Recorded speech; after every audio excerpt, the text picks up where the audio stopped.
Kaleshwaram project ఒక వృధా project, 1,00,000 కోట్లు వృధా, ఇది ప్రజలకు ఉపయోగపడని ప్రాజెక్ట్ అని ఆ రోజు ఎద్దేవా చేసినటువంటి వీడియోలు ఒకసారి చూద్దాం.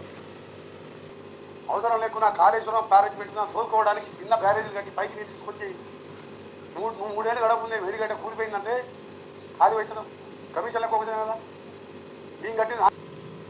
ఈయన గారు ఏమంటున్నారు? కాళేశ్వరం కూలిపోయింది, పనికిరాదని మాట్లాడుతున్నాడు. సరే, ఇంకో మేధావి మాట్లాడతారు. చంద్రశేఖరరావు గారు సాగునీటి ప్రాజెక్టుల మీద ఖర్చు పెట్టాడు. అందులో 1,02,000 కోట్ల రూపాయలు ఒక కాళేశ్వరం కట్టడానికి వాడాడు.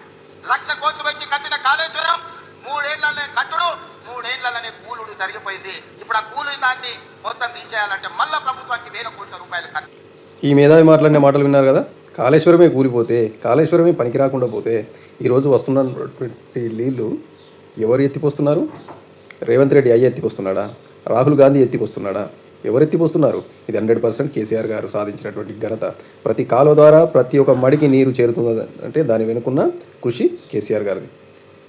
అభిషేకపు జలమే జీవధారలై కాళేశ్వర ప్రాజెక్టులు హరహరయని పొంగగా